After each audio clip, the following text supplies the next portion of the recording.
welcome. Got a quick review for you for this Sherwin-Williams branded Acme Finish 1 Clear Coat. I have seen this all over YouTube. Tons of different people review it and suggest it. And I just wanted to throw out my review and suggestions as well, just so that you guys can know whether or not it's good and whether or not you should try it. It's a 4-to-1 hardener, and it needs about 8 hours to dry, which I'll get into, and they suggest just 2 coats, and I have done 3 coats on a few things and it's worked just fine, just to give it a little bit more thickness. This clear coat so far that I've tried is fairly good. I have a $300, so basically like double the cost of this BASF clear coat that I'm spraying on another project, and that clear coat I like significantly more, but I think you get what you pay for in this situation, where this is like $120 for the clear and the hardener. It's really hard to beat for those inexpensive, like, quick projects. The biggest thing that I've noticed with this, and I think it's pretty much with every clear coat, is what you finish it with as far as like tip size. My best results came from a 1.2 on this ANI R160Q. It lays down just super flat, just like glass, and I didn't need to reduce it or anything extra. I have tried spraying it with a 1.4. It was all that I had at the time, and it really laid down thick and had a lot of peel. So I suggest going with a finer atomization wherever you can. And I know to a lot of people that are familiar with painting, that's obvious, but just letting you know, I've had mixed results at that. The only thing that I don't like about this is that it takes forever to dry. It says like you can handle it in 8 hours. Well, even at 8 hours at 70 degrees Fahrenheit, it's still like soft most of the time. This is some extra that has been in the PPS cup here. This is 2 days, and you can see it's still squishy. Like it bounces back, but it's still pretty squishy. And it doesn't harden up like other more expensive clears, at least that I've seen. Let me take you to a piece that I just did. This is a bumper cover, and as you can see, I mean, this one with that 1.2 tip on the ANI, it basically laid down a finish that you don't need to sand and buff. Obviously you can get it perfect and you can cut and buff it and make it perfect, but I mean, this is like just as glossy as you'd hope for a pretty much home done garage job with very minimal peel. It has a really good shine.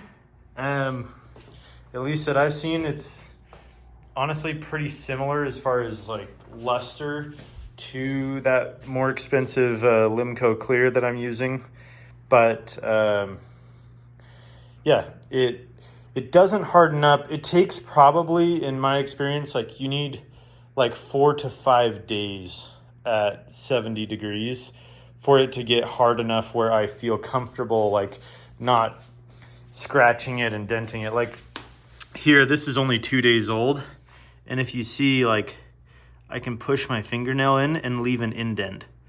And I have noticed if you leave the indent for a while and it's not too deep, it'll kind of just smooth itself back out. If it's really fresh, it'll just kind of self-heal. So don't do that on your main piece. Do that on a part you don't care about, where there's clear coat on like the backside or the corners or something like that, just to test.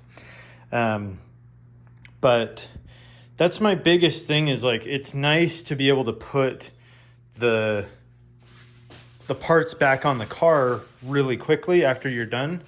You may not be in a situation where that's important, but some of the stuff I've done, it's like, I want to get this going. And then on my other project car where I had sprayed this stuff, I waited 2.5 days. I cut and buffed it, and it does cut and buff pretty well.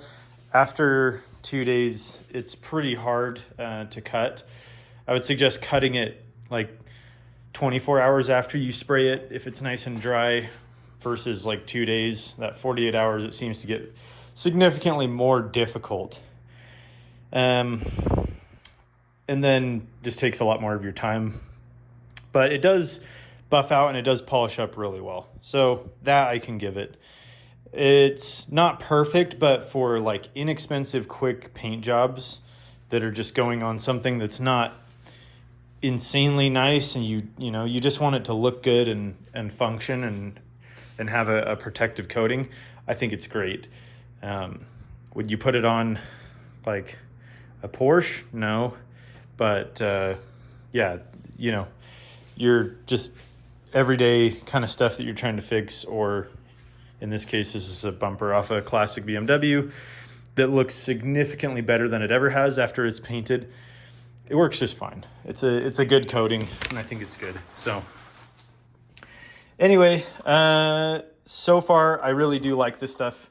I think I'll continue using it as an inexpensive clear. I want to try a few other brands that are these same $120 to $150 gallon kit, like Vitek.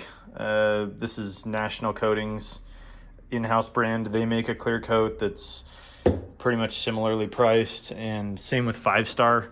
5-Star Extreme. This is just wax and grease remover, but this brand, they make one that is similarly priced, and I'd like to try it too. But I give this a thumbs up. It's not bad, it's not amazing, but it's really good for the money, and for like a hobbyist, it's gonna do you just fine. As well as like, yeah, if you're doing, I think if you did other stuff that wasn't as crucial as like a vehicle, like if you're doing hobby stuff, figures, this would probably be like awesome too. So anyway, thanks for listening to me ramble. I just wanted to give my 2 cents on this, and there you go. Enjoy.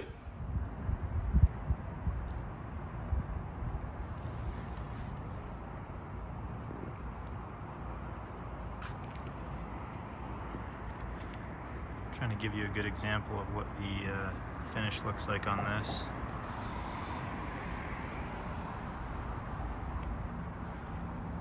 It's very, very smooth.